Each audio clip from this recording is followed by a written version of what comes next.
All right, here we go. Week 4 of the program. Starting off with Monday, we got our strict press. So this time we're going to go up to a 1 rep max. Last week we did 3 rep max. This week going up in weight. So we should see an increase in the weight and take about 4 to 6 sets to build up to that. So want to gradually build up, get your nervous system fired up for that heavier lift. So don't jump right away to that 1 rep max. Slowly build up. You may want to do like some sets of like 3 or 5 in the beginning, kind of warming up. And then as you get to that heavier set, you can make it sets of 1. But we're going to build up to a 1 rep max, and then we're going to drop down and just do 3 sets of 1 at 70 to 75% of that 1 rep max. So that weight should be definitely lighter. And we want to really emphasize a really hard lockout at the top. So when you're pressing up, really punch that bar to the ceiling so we can get those effects of strength, especially on the upper portion of driving it up. Rest 2 to 3 minutes in between sets. So let yourself kind of get that nervous system recharged before you go into the next set. You don't want to be fatigued. So take that full 20 minutes today to really build up to that. And then after that, our workout, this one is going to be a good push and pull workout. So, or squat and pull workout. We got front squats paired with pull-ups. So this is going to be a good strength builder today. We got an ascending ladder of weight for the front squats and decreasing reps for everything. So we got 21 front squats, 21 strict pull-ups. Then the next round, 15 and 15, the front squats go up in weight. And then we're going to do the same kind of idea for the last round, 9 front squats and 9 strict pull-ups. And then we got this little bonus round at the end for those heavy hitters, 3 front squats at 225, 155. So all the weights today, I want to make sure you guys can do a clean so you can clean the weight off of the ground. I would always look at this workout as what's the last weight. I want to choose that last weight and base it off those numbers. So if you can't clean 225, I shouldn't be trying or attempting in this workout. Definitely choose something that you can clean and get into that front squat position. If technique is really holding you back today to even do the clean, but you have a good front squat and you have the strength there, so good positioning, good technique, then we can go off the rack. So if you do have that discrepancy between your numbers, let's say that you can squat 225 for 3 reps, but you can't clean it, like your clean is 155 because of technique, then definitely you can put this off a rack so you can get the strength stimulus out of this and not so much of a endurance stimulus, because I don't want you to rush through this and be done in like 6 minutes. So definitely a lot of strength in this one. Expect to have that heavy breathing when you are doing this workout. You got 12 minutes to rip through this one. So it's a good high intensity. So it's going to push you. You can't kind of take a lot of breaks, but we are on the rep ranges or in the weights that are going to push you, and the rep ranges are more geared towards that strength stimulus than they are that endurance stimulus, because the first couple of rounds are supposed to be a little lighter, the last couple of rounds are supposed to be heavier, but we do have less reps there. So have fun with this one. And then we're going into Tuesday's workout. We got our double under practice. We're just going to keep hammering this all throughout the cycle. I was going to change it, but let's just keep practicing. Practice, honestly, just doing the same skill each week and just being mindful of how you're moving is going to help you guys get better. So we're going to keep this skill consistent throughout the cycle. Every 90 seconds, we're going to do 60 seconds of double under practice. So this is for anybody that's like still learning how to do a double under, or you have inconsistent double unders. Sometimes you can do 1, sometimes you can do 5, sometimes it's 3. It's just not very consistent. So take 60 seconds, just practice. Really think about the timing, or if it's your hand positioning. There's a lot of moving parts in this, but it is a timing thing of matching your double under speed with your jump speed, essentially. I know, as simple as that sounds, but sometimes when we go into double under practice, we're jumping at a different rate compared to the last time we were jumping, and then our rope is spinning at a different rate. So really try to just change one variable at a time as best as you can. It helps to use a metronome to stay on beat, so then you can really focus on changing only one aspect of the double under, whether it's the rope speed or the jump itself. So a metronome so you can audibly hear and try to match the speed of it can definitely help. Somewhere around 90 to 100 beats per minute is a good beat to follow to help you stay on pace. And then if you have double unders, let's practice them today. 10 to 50 unbroken double unders. We're looking for unbroken sets, so it's going to challenge your positioning, your timing, and we want to be as consistent as we can. Watch your hand positioning. So some of you guys are pretty wide, or your arms are out wide, or your elbows are bent a lot. So we want those handles to be just like right by our pockets. And you'd be surprised how much space you actually have over top of your head. So you can afford to bring your hands down more and close to your kind of hips there than opposed to having them out to the side. So really think about that, and it helps to record and see yourself too as well. I know I did with that some of you this week to help you with your double unders. So skill and technique is the first thing, and then our workout is a good endurance builder workout. The goal of this one is just be consistent. So how it works: EMOM 20, first minute farmer's carry, 25 feet sections are going to be 1 rep. Then second minute assault by calories, third minute burpees, fourth minute calorie row. So a lot of this should be fatiguing the cardiovascular system than it is fatiguing strength. So if anything is holding you back by strength, definitely modify it so that you can keep moving for the full minute for every minute there, so that you don't get stopped or slowed down by the strength aspect of it. We want that cardio stimulus, so working on endurance in this case. So be as consistent as you can with your reps per round. And then going into our Wednesday workout, we got, keep my head in the right spot. We got our strength skill, so snatch work. This week, we're going to go right into the high hang dip snatch, and then we're going to go into the hang snatch. So it should actually say hang snatch. So all of you guys are going to be kind of working on a different progression there. Some of you might work on just a high hang for all 10 rounds.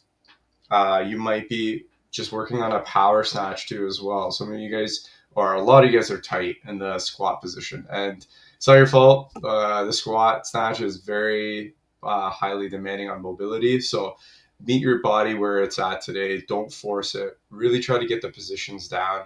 It does not hurt you or slow your progress down if you just keep it simple and work on the high hang snatch and get really comfortable with that. Maybe even just working on a tall snatch or a muscle snatch is still really good. So lots of different physical abilities we're developing from this: coordination, power, strength. A lot of different things are coming out of it, and it is exposing our mobility. However, again, like I said, everyone's at a different spot, so just meet your body where it's at. And what we want to do is just work on getting those positions down, the technique down, and choosing appropriate weights for ourselves. So if you're new to this, go light. PVC, empty barbell at most. For those of you more comfortable with the movement, you can slowly build up, but this is not meant to be a 3-rep max for you. It's meant to really be hard hitting on the technique. So make sure you get that stimulus out of this. And then our workout, this is where we can let loose a little bit. AMRAP 8, dumbbell snatch per side.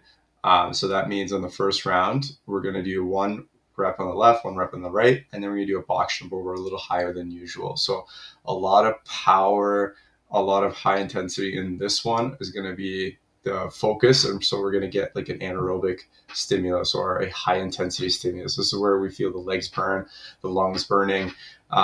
We can't really keep this pace sustainable for more than, I would say, again, like further than this time limit. So maximize as much as you can out of these 8 minutes. It should leave you completely fatigued. Then you know you've gotten the stimulus out of this workout. So to follow that up, Thursday, it's going to be a little bit lower intensity. We got more of a long duration workout. We're going to go into more endurance work on this one to help offset some of the higher stimulus that we felt, or the higher intensity we felt on Wednesday. So pretty straightforward: 20 cals on the bike, 25 wall balls, 15 toes to bar, 20 cal bike again. And then you're going to rest 3 minutes depending on where you land at. So if you finish around every kind of 7 minutes, then you should be able to finish this within 30-minute time cap. We're doing 3 rounds total, and the idea is to try to keep the round times the same if you can, or maybe you can get a little bit faster near the end. If you're slowing down, try to fix that or adjust that early on so that you can get more of the endurance skill out of this. So if you're going 7 minutes on the first round, 8 minutes on the next round, on that next round there, let's see if you can adjust that pace a little bit so that you can match that 8 minute pace again on the following round. You don't want to go to 9 minutes there. So again, it can go really both ways. It depends. If you go super hard in the beginning, you are gonna regret it later on. So definitely go at like a 70% pace for the first one, and then you can adjust as you go. So that's Thursday. And then we're going to go back to some strength work on the Friday here. So 7x1 deadlifts. We are going to go a little heavier. And we want to still make sure we're controlling the descent on the way down. This won't be touch and go because we're only doing one rep. But goal of this one is that we're going to focus on our strength. So we're hitting that absolute strength mark where we're challenging those bigger muscle groups, trying to fire everything together. It's a skill to even do that. So by just practicing sets of one, you're going to be working on absolute strength or the heavier strength end. And so really get into good positions, get tight, challenge yourself today, and make sure, again, you're keeping good positioning as you go through it. If you find you hit kind of a block and you're like, it's getting heavy and you're kind of losing form, back off a little bit. Just make those sets of one challenging, but with good form, good technique. You want to move safely. And then our workout, 10 minutes. You're going to hit some strength with this one, some more hinging, core work, and some upper body. So we got a 10-minute, I would say more of a stamina type workout because we're going to be kind of tiring out some muscle groups fast. So in 10 minutes, you're going to do 15 ab mat sit-ups, 12 Russian kettlebell swings at 32 for 24, and then 9 strict handstand push-ups. So these are at least the first and the last movement of the triplet are going to be more localized because the ab mat sit-ups are obviously going to hit our core, and the strict handstand push-ups, lots of upper body strength.